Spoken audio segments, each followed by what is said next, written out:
भगवंता, असं वाटत होतं काल तर यायलायस आणि आज तुझी जाण्याची वेळ आली. भगवंता, खरंच तुझे किती आभार मानावे तेवढे कमी. किती करतोस भगवंता, थकत नाहीस का रे? हां, प्रत्येक त्या भाविकाच्या त्या प्रत्येक मनातल्या इच्छेला जाणून घेऊन जिथं तिथं ते आहेत त्यांना सुख आशीर्वाद देतोस.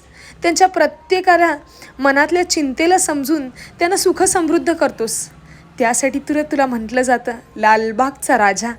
तू राजा तरी आहेसच, खरं मनातल्या गोष्टी जाणून घेऊन तितक्या लवकर पूर्ण करतोस हे माहीत नव्हतं रे भगवंता. कधीतरी जास्त दिवसासाठी ये ना, तुझी मनात आस लागून जाते रे. असा येतोस असा निघून जातोस.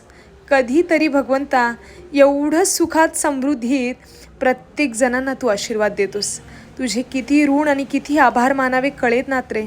प्रत्येक त्या माणसाला सुखी ठेवतोस. ज्यांनी मागितले त्याला तरी भरभरून देतोस. खरं जो न मागता त्याला कळत नाही कसं मागावं त्याला पण देतोस रे लालबागचा राजा.